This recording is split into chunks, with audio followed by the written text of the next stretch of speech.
بسم الله الرحمن الرحيم الحمد لله رب العالمين والصلاة والسلام على أشرف الأنبياء والمرسلين سيدنا محمد وعلى آله وصحبه أجمعين وشكان وبراني بريصلاي وخاي پروردگار لهمولاك بحكم أوي كمانجي رمضان مانجي كخير وشاكا كان تايا چنقاد بيتوا همو دوستان و خۆشەویستانمان لەو بەڕێزانی کە پارەی زەکاتیان هەیە و ئەیانوێ زەکاتی ماڵەکانیان دەربکەن حەزەکەن زەکاتی ماڵەکانیان بکەوێتە ڕەمەزانەوە لەبەرەوە بە ضرورم زانی سەیەک لەسەر بابەتی زەکات و فقهی زەکات بکەین. خۆشەویستان خاڵی یەکەم کە گرنگە ئێمە بیزانین ئەوەیە کە زەکات وەکو هەر واجبێکی شەرعی تر وایە، واتە وەکو نوێژ، وەکو ڕۆژوو، وەکو زەکات، وەکو حەج.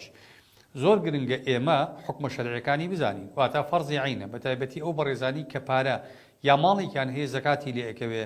فەرزی عینە حکمی زەکات بزانن و وردەکاریەکانی زەکاتی ماڵەکانیان بزانن بۆی تووشی حرام نەبن و حەقی فەقیرەکان نەخۆن و قەرزاری قیامەتی خەڵک نەبن. خاڵی دووەم کە گرنگە بەڕێزان ئەوەی بیزانین زەکات حەقێکی ماڵیە، واتە حەقێکە پەیوەستە بە خودی ماڵەکەوە، پەیوەست نییە بە کەسێکی دیاریکراوە. بۆ نمونە ئێمە نوێژ پەیوەستە بە کەسەکە خۆیەوە، پەیوەست نییە بە ماڵەکەیەوە. بۆ نمونە حەج بەشێکی پەیوەستە بە بەدەنی کەسەکەوە، بەشێکی پەیوەستە بە ماڵەکەیەوە. بۆ نمونە ڕۆژوو پەیوەستە بە شەخسەکە خۆیەوە، بەڵام زەکات پەیوەستە بە ماڵەوە، بە پارەوە. هەر بۆیە بەڕێزان مەرج نییە ئەو کەسی کە زەکات لە ماڵەکەی دەرەکا عاقڵ بێ یا بالیغ بێ، بەڵام ئەبێ موسڵمان بێ. کە موسڵمان بوو شێتیش بێ زەکات لە پارەکەی ئەکەوێ، هەتیویش بێ زەکات لە پارەکەی ئەکەوێ، بێوەژن بێ هەرکەس بێ. گرنگ ئەوەیە پارەیەکی هەبێ بگاتە ئاستی زەکات پێویستە زەکاتی پارەکانی بدا. لەبەرەوە زەکات وەکو هیچ کام لە عیبادەتەکانی ترا نییە، مەرجی عەقڵی تیان نییە و مەرجی بالیغبوونیشی تیان نییە، چونکە حەقێکی مالیە کەسەکە زەکات لە پارەکانی ئەدا. خاڵێکی تر گرنگە بیزانین ئەوەیە ئەو پارەی کە زەکاتی لێ ئەکەوێ ئەبێ زەکاتەکە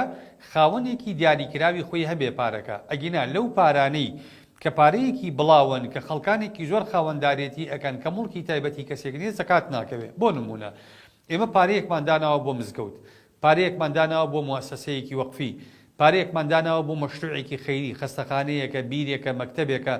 ئەم پارانە چەند ساڵیش بمێنەوە زەکاتیان ناکەوێ بۆ خاوەنێکی دیاریکراویان نەماوە. کابرا کەوتوێتی خاوەنەکەی کەوتوێتی ئەم 20 دەفتەرە بۆ مزگەوت، ئیتر ئەم پارەیە هی مزگەوتە، مزگەوت هی کەسێکی دیاریکراو نییە، لەبەرەوە زەکات تایە واجب نابێ. بەڵام ئەگەر هاتوو موەسسەسەکە خەڵکێکی دیاریکراوی هەبوو، بۆ نمونە وەقفەکە هی 4 کەس بوو، وتومانە ئەم ماڵە وەقف پێ بۆ ئەم 4 کەسە، ئەو کاتە ئەگەر حیسی هەرێکێک لەو ماڵەیە گەشتە حەدی زەکات و ماڵەکە زەکەوی بوو، واتە زەکات تایە واجبە بوو، ئەو کاتە پێویستە ئەو کەسانە زەکاتەکەی بن. خاڵێکی تر بەڕێزان گرنگ ئەوەیە ئێمە لە زەکاتە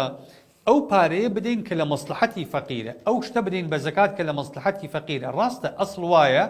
هەر ماڵێک لە خودی خۆی زەکاتەکە دەربکرێ. بۆ نمونە ئێمە پارەمان هەیە زەکاتی پارە ئەدەین، ئاڵتونمان هەیە زەکاتی ئاڵتون ئەدەین، مەڕووماڵاتمان هەیە زەکاتی مەڕووماڵات ئەدەین،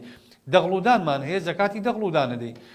بەڵام ئێمە زەکاتەکە شتەیەک دەرنەکەین فەقیر بەدەستیەوە گیر بخوا. بۆ نمونە کابرا جاری وا هەیە دوکانی هەیە، دوکانی قوماشی هەیە، باشە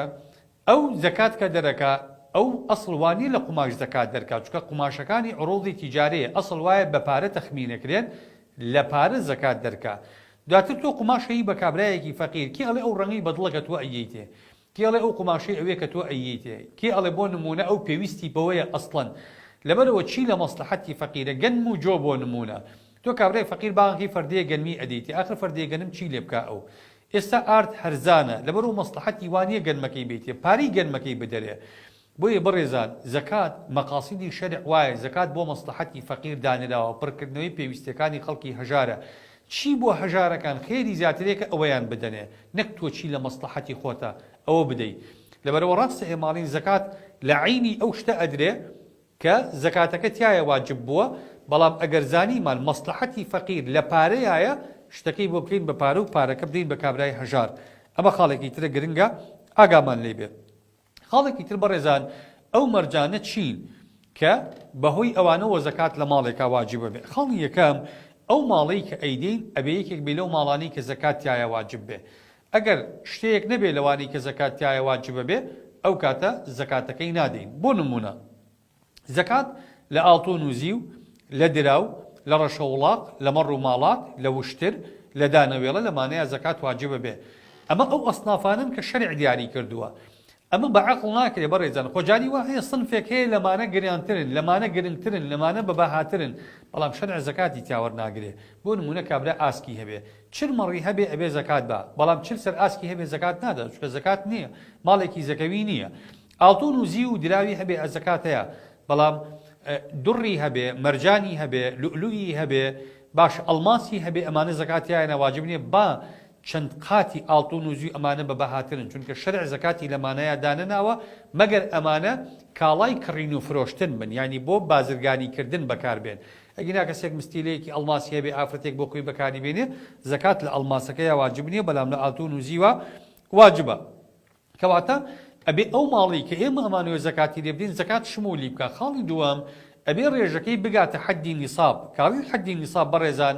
مەبەسمان ئەوەیە ئەم پارەیە بگاتە ئەو دەرەجەی کە زەکاتی لێ بکەوێت نیسابی هەر شتێکیش دیاری کراوە بۆ نمونە نیسابی پارە لەم ساڵە بە 7 ملیۆن دیاری کراوە نیسابی ئاڵتون بۆ نمونە ئەگەر عیاری 24 بێ بە 7 مسقال دیاری کراوە ئەگەر عیاری 21 بێ ئەگەر عیاری 18 بێ ئەگەر عیاری 14 بێ ئەگەر عیاری 12 بێ ئەمانە هەر یەکە و فەرقەکات دواتر لە شوێنی تایبەتی خۆیان من قسە لەسەر نیسابی ئاڵتون بە تەفسیل دەکەم ئەگەر دانەوێڵە بێ باشە لە 610 کیلۆ زەکاتی ئەکەوێ باشە ئەگەر بۆ نمونە وشتر بێ لە 5 سەر حشتر زەکاتی ئەکەوێ ئەگەر مەڕووماڵات بێ لە 40 سەر ئەگەر مانگا بێ لە 30 سەر زەکاتی ئەکەوێ کەواتە ئەم پارەی کە هەمانە ئەبێ بگاتە حەدی ئەوەی کە زەکاتی لێ بکەوێ مەرجی سێم بۆ زەکات بەڕێزان ئەوەیە ساڵی بەسەرا تێپەڕێ ئەو مادەی کە هەمانە لە غەیری معشەرات لە غەیری ئەو شتانەی کە یەک لەسەردا یا یەک لەسەر 20 زەکاتی هەیە بۆ نمونە دانەوێڵە مەرج نییە ساڵی بەسەرا تێپەڕێ چونکە لە کاتی درێنەیە خوا فەرمێ وەکات وعات و حقه یومە حەسادیه بۆ نمونە ئەو شتانی کە ئەدۆزرێنەوە کانزاکانی زەوی ئەوە ساڵیان بەسەرا تێناپەڕێ کاتی دۆزینەوەی زەکاتە درێ غەیری ئەمانە ئاڵتون و زی و مەڕ و ماڵات و ئەمانە بەڕێزان ئەبێ ساڵی بەسەرا تێپەڕێ ساڵ بەسەر هەبوونیا تێپەڕێ لە مڵکی کابرا ئەو جا زەکاتی لەسەر واجب ببێ ئەلێرە خاڵێک هەیە گرنگە ئاماژەی پێ بکەین ئەویش ئەوەیە کاتێک ئەڵێن ساڵی بەسەرا تێپەڕێ بەڕێزان ئایا هەر یەک لەم پارانە ساڵی بەسەرا تێپەڕێ یا کۆی پارەکان ساڵی بەسەرا تێپەڕێ طبعا ئەمە بابەتێکی خلافیە بەڵام والله ئەعلم بەڕێزان ڕەئی ڕاجح ڕەئی پەسەند بە تایبەتی بۆ ئەم سەردەمە ئەوەیە ئەسڵی نیسابەکە ساڵی بەسەرا تێپەڕێ نەک یەک بە یەکی پارەکان بۆ چونکە بە حکمی ئەو جوڵە بازرگانیە خێرایی کە ئێستا هەمانە زۆر بە زەحمەت ئەتوانین تەقدیری ئەوە بکەین کە یەک بە یەکی پارەکان ئێمە ساڵی بۆ دیاری بکەین بۆ نمونە کابرا ئێستا 10 ملیۆنی هەیە ئەوە 10 ملیۆنەکە لە ئێستاوە حسابێکین ساڵێکی کە ئەم کاتە زەکاتێکەوێ 2 مانگیکە 5 ملیۆنیکەی دەسەکەوێت 4 مانگیکە 6کەی دەسەکەوێ اینجا ئەمانە هیچیشان بەرهەمی یەکتر نین 10 ملیۆنەکە بەرهەمی کەسابەتە 5 ملیۆنەکە بە میرات وەریگرتووە بۆ نمونە 7 ملیۆنەکەی تر خەڵکێک بە بەخشین پێی داوە ئێتۆ ناکرێ هەر یەک لەمانە نیسابێکی بۆ داری ساڵێکی بۆ داری چکە لێت تێگەچێ لەبەرەوە ڕەئی ڕاجح وایە و ئەم ڕەئیە زۆرێک لە سەحابەکان لەگەڵین و عەبدوڵای کوڕی عومەر عەبدوڵای کوڕی عەباس عومەری کوڕی عەبدولعەزیز حتا زۆرێک لە معاصرین لەسەر ئەم ڕەئیەن بەڕێزان کە ئەم ڕەئیە بکەین بە سەنگی مەحەک بۆ زەکاتەکانمان ئەم ساڵ لە ئێستاە 7 ملیۆنمانەیە ساڵێکی کە هەرچەندمان هەبوو بەبێ گەڕانەوە بۆ ئەوەی کەی و چۆن دەستمان کەوتووە کۆی پارەکانمان هەرچەندێکە لە ساڵی داهاتووە لەم ڕۆیە زەکاتەکەی بین من فتوایەکی لیژنی دائیم دەرباری ئەم مەسەلەیە نەقڵەکەم کاڵێ وئین ئەرادە الراحەتە وسلك طريق السماحة واتە ئەگەر کابرا بیەوێ دەرونی ئاسوودە بێ و بیەوێ بەخشندانە دڵفراوانە سینەفراوانە زەکاتی پارەکانی بدا وطابت نفسه ئەڵێ وە پێی باش بوو ئەن يؤثر جانب الفقراء وغيرهم من مصارف الزكاة على جانب نفسه و پێی باش بوو بەرژەوەندی خەڵکی هەژار و نەدار بخاتە بەر بەرژەوەندی خۆی بیخاتە پێش بەرژەوەندی خۆیەوە زكى جميع ما يملكه من النقود حينما يحول الحول على أول نصاب ملكه منها قال زكاتي باركاني لو كاتوا دياري أكا كي يكم نصابي بو دروس بو لكي 7 مليوني بو دروس بو صالي داهاتو كوي باركاني زكاة دا ببي قرانو بو أوي بو هر يكيك لباركان صالي كي دياري كراو وڵا 7 ملیۆنی هەبوو ئەمساڵ بەڵام 5 ملیۆنی دوای 4 مانگ دەستکەوتو ئەو 5 ملیۆنە لە ئێستاە زەکات نادا دوای 4 مانگیکە زەکاتەدا 6ەکەی تر دوای 6 ئەمە بەڕێزان لێ تێگەچێ و ئەمە دواتر حەقی فەقیر و هەژار دێبەلاتە دڵنیا بە لەبەرەوە ئەسڵ وایە یەکەم نیساب ئەوەی کە والله ئەعلم یعنی خوای گەورە پەنامان با لە کەلیمەی من بەڵام ئەوەی من بەڕێی ڕاجحی ئەبینم لە شەرع لە مۆزوعەیە بەتایبەتی گونجاوترین فتوا بۆ ئەم سەردەمە ئەمەیە بەوەی ئێمە کۆی پارەکانمان 1 ساڵی یاریکرایی بۆ دابنین 1 حەولی بۆ دابنین و هەرچیشمان دەستکەوت لە دوای وەرچەرخانی ئەو ساڵە زەکاتی کۆی پارەکانمان بدەین بە بێوردکردنەوەی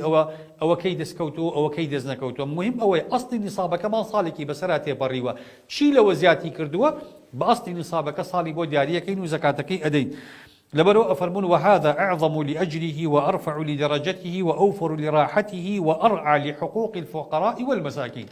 أما يكم خيري زاترا بلي لا إخوة برزكاتوا وبرجوندي هجاراني شي زاتر تيار رشاو أكري كبم شواز زكاة بدين أما يكباسم كن برزان مرجكاني زكاة تابع جشنوي كيتر وسكردن لسر كومالي كيتر لوردكاركاني زكاة بخواي قولتان سبيرم وصلى الله وسلم وبارك على سيدنا محمد وعلى آله وصحبه أجمعين